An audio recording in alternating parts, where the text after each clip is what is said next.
Hello everyone, welcome back to our channel. ఈరోజు వీడియోలో swing trading opportunity ఉన్న stocks గురించి డిస్కస్ చేద్దాం. దాంతోపాటే వాల్యూ బయింగ్ ఆపర్చునిటీ ఉన్న స్టాక్స్ కూడా డిస్కస్ చేద్దాం. ఫస్ట్ స్టాక్ వచ్చేసి ఇండిగో పెయింట్స్.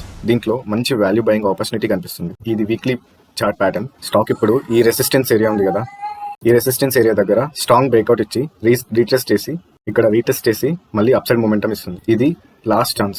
నాకైతే ఇదే ఈ స్టాక్ లో లాస్ట్ ఛాన్స్ లాగా కనిపిస్తుంది. ఇక్కడ చూస్తే ఈ జోన్ బ్రేక్అవుట్ ఇచ్చి రీటెస్ట్ చేసి ఇప్పుడు అప్సైడ్ మొమెంటం ఇస్తుంది. దీనికి నెక్స్ట్ హర్డిల్ ఎక్కడ ఉందంటే ఈ జోన్ ఉంది కదా, ఈ 100 point zone next hurdle, next major resistance area. దీనికి మీరు 2 టైప్స్ ఆఫ్ ట్రేడ్స్ చేసుకోవచ్చు. దీంట్లో ఒకటి షార్ట్ టర్మ్ ట్రేడ్. ఇక్కడ నుంచి ఇక్కడికి ఒక స్మాల్ టార్గెట్తో, అంటే ఒక 14% రేంజ్ కనిపిస్తుంది. 14% టార్గెట్తో ఒక స్మాల్ స్వింగ్ ట్రేడ్ చేసుకోవచ్చు. కానీ వాల్యూ బయింగ్ ఆపర్చునిటీ ఎందుకన్నా అంటే దీంట్లో ఒక మేజర్ ఆపర్చునిటీ కనిపిస్తుంది మనకి. ఇక్కడ complex reverse head and shoulder pattern form అయింది అండ్ దీని టార్గెట్ చూస్తే అప్ సైడ్ అరౌండ్ 42% టార్గెట్ కనిపిస్తుంది. నేనైతే ఇది ఆల్ టైమ్ హై వరకు హోల్డ్ చేస్తాను, కానీ ఇది సెకండ్ మేజర్ టార్గెట్ అవుతుంది. ఎవరైతే హోల్డ్ చేయగలరో వాళ్ళు ఇక్కడి వరకు హోల్డ్ చేయొచ్చు. ఈ స్టాక్ యొక్క ఫండమెంటల్స్ చూస్తే ఇది ఒక స్మాల్ క్యాప్ కంపెనీ, 7,000 crores మాత్రమే మార్కెట్ క్యాపిటలైజేషన్. ఇప్పుడు పెయింట్ సెక్టర్లో మీరు గమనించి ఉంటారు, మేజర్ ప్రాబ్లం ఏంటంటే మార్జిన్స్ స్ట్రింక్ అవుతుంది. ఎందుకంటే ఆదిత్య బిర్లా వాళ్ళు అపూస్ అనే బ్రాండ్తో పెయింట్ ఇండస్ట్రీలోకి ఎంట్రీ ఇచ్చారు. సో వాళ్ళు లో కాస్ట్లో ప్రొడక్ట్స్ ఆఫర్ చేయడం వల్ల ఈ ఇండస్ట్రీ మార్జిన్స్ స్ట్రింక్ అయినాయి. కానీ మీరు ఇక్కడ ఇంపార్టెంట్ పాయింట్ ఇక్కడ గమనిస్తే ఈ కంపెనీకి మార్జిన్స్ పెరిగినాయి. మార్చ్ 2024 ఇయర్లో చూస్తే 19%. ఇది highest ever profit margin. Sales కూడా highest ever sales. Margin highest ఉంది, సేల్స్ హైయెస్ట్ ఉంటే నెట్ ప్రాఫిట్ హైయెస్ట్ ఉండాలి. So net profit highest ever net profit. And stock PE చూస్తే మీడియం పీఈ కంటే లోలో ట్రేడ్ అవుతుంది. నెక్స్ట్ స్టాక్ వచ్చి ఐటీసీ.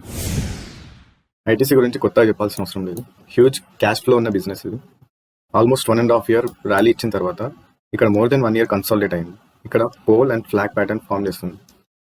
ఇక్కడ చూస్తే ఈ ఫ్లాగ్ ప్యాటర్న్కి బ్రేక్అవుట్ వచ్చింది, స్ట్రాంగ్ బ్రేక్అవుట్. వీక్లీ క్యాండిల్లో స్ట్రాంగ్ బ్రేక్అవుట్ ఇచ్చి ఇప్పుడు రీటెస్ట్కి వస్తుంది. ప్రీవియస్గా ఎప్పుడైతే కన్సాలిడేషన్ వచ్చి బ్రేక్అవుట్ వచ్చిందో దాని తర్వాత మంచి మూమెంట్ ఇచ్చింది. ఇక్కడ కూడా చూడొచ్చు, కన్సాలిడేషన్ తర్వాత బ్రేక్అవుట్ ఇచ్చి మంచి మూమెంట్ వచ్చింది. ఇప్పుడు ఈ ప్లేస్లో ఎంటర్ అయితే ఈ రేంజ్ మనకి టార్గెట్ అవుతుంది. అప్ సైడ్ అరౌండ్ 540 దగ్గర ఉంది. స్టాక్ గురించి మాట్లాడితే ఇది ఒక large cap FMCG stock. Major business వీళ్ళది సిగరెట్స్ నుంచి వస్తుంది, కానీ ఇప్పుడు వీళ్ళ బిజినెస్ని ఎఫ్ఎంసీజీ సైడ్ పివోట్ చేస్తున్నారు. ఈ స్టాక్ రిటర్న్స్తో పాటు మంచి డివిడెండ్ yield కూడా ఇస్తుంది. ఎఫ్ఎంసీజీ స్టాక్స్ ఎప్పుడైనా మన స్టాక్ మార్కెట్, మన పోర్ట్ఫోలియోకి స్టెబిలిటీ యాడ్ చేస్తాయి. ఇప్పుడు ఒకవేళ బడ్జెట్లో సిగరెట్ రిలేటెడ్ ప్రొడక్ట్స్ మీద, టొబాకో రిలేటెడ్ ప్రొడక్ట్స్ మీద వాళ్ళు ఒకవేళ ట్యాక్స్ పెంచినా కానీ అది షార్ట్ టర్మ్ వాలిటిలిటీ క్రియేట్ చేస్తుంది, కానీ లాంగ్ టర్మ్లో ఏ ఇంపాక్ట్ ఉండదు. తాగేటోళ్ళు తాగుతూనే ఉంటారు, సో మంచి ప్రాఫిట్స్ వస్తూనే ఉంటాయి. ట్యాక్స్ పెరిగితే ఏమవుతుంది, ప్రొడక్ట్ కాస్ట్ పెరుగుతుంది. ఆ కాస్ట్ పెంచినా కానీ ఆ సిగరెట్ తాగేటోళ్ళు తాగుతూనే ఉంటారు. వీళ్ళ ప్రాఫిట్ మార్జిన్స్ ఇంటాక్ట్ ఉంటాయి. సో మనం బిజినెస్ పాయింట్ ఆఫ్ వ్యూలోనే ఆలోచించాలి. కొందరు ఈ టొబాకో, ఆల్కహాల్ స్టాక్స్ని సిన్ స్టాక్స్ అంటారు, అట్లా ట్రేడ్ కూడా చేయరు. మీకు అట్లాంటి ఒపీనియన్ ఎలా ఉందంటే మీరు ట్రేడ్ చేయాల్సిన అవసరం లేదు. ఇది ఒక debt free stock, highest ever net profit. Share holding pattern చూస్తే స్ట్రాంగ్ హ్యాండ్స్ దగ్గర మెజారిటీ ఆఫ్ ద స్టేక్ ఉంది. 85% స్ట్రాంగ్ హ్యాండ్స్ దగ్గర ఉంది, మిగిలిన 15% మాత్రమే పబ్లిక్ దగ్గర ఉంది. నెక్స్ట్ స్టాక్ వచ్చి క్యాంపస్ యాక్టివ్వేర్. ఇది footwear manufacturing company. Sports shoes, sandals manufacture చేస్తుంటారు. మీరు రీసెంట్గా ఏజియోలో అట్లా ఫుట్వేర్ షాపింగ్ చేసి ఉంటే ఈ బ్రాండ్ మీరు ఫ్రీక్వెంట్గా చూస్తుంటారు. బడ్జెట్లో ఉంటాయి ప్రొడక్ట్స్ అండ్ క్వాలిటీ, మంచి క్వాలిటీ మెయింటైన్ చేస్తుంటారు. ఇప్పుడు ఈ స్టాక్లో reverse head and shoulder pattern form అయింది. మీరు ఇక్కడ చూస్తే reverse head and shoulder pattern form అయింది. ఇప్పుడు షార్ట్ టర్మ్ టార్గెట్ చూస్తే ఇక్కడ ఇంకా బ్రేక్అవుట్ రాలేదు, కానీ డెఫినెట్లీ బ్రేక్అవుట్ అవుతుందని ఎక్స్పెక్ట్ చేస్తుంది. ఇక్కడ చూస్తే upside around 30% profit potential ఉంది. ఇది షార్ట్ టర్మ్ టార్గెట్. ఒకవేళ మీరు హోల్డ్ చేయగలిగితే దీని long term target all time high, more than 100% target. ఈ 100% అచీవ్ అవ్వడానికి 3 years టైం పట్టినా కానీ 3 yearsలో 100% చాలా ఎక్కువ.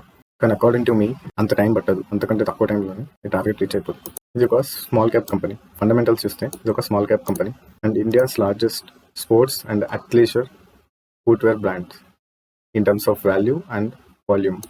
ఇక్కడ పీ గమనిస్తే 98 హైయెస్ట్ పీ ఉంది. అది ఎందుకంటే రీసెంట్గా మార్జిన్స్లో స్ట్రింకేజ్ వచ్చి ప్రాఫిట్స్ తగ్గిపోయింది. సో పీ హైయెస్ట్ ఉంది. ఎప్పుడైతే ఈ ప్రాఫిట్స్ పెరుగుతాయో పిఈ అడ్జస్ట్ అయిపోతుంది, మీకు అప్పుడు చీప్ వాల్యుయేషన్లో దొరుకుతుంది.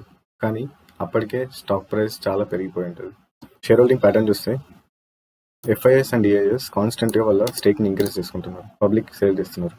Majority of the share holding pattern, majority stake strong hands దగ్గరనే ఉంది. సో ఇది ఒక పాజిటివ్ సైన్.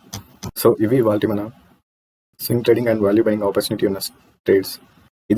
ఈ స్టాక్స్ మీద ఇది నా అనాలిసిస్. మీరు మార్కెట్లో ఏ ఇన్వెస్ట్మెంట్ చేయాలన్నా మీ ఓన్ అనాలిసిస్ చేసిన తర్వాతనే మనీ ఇన్వెస్ట్ చేయాలి.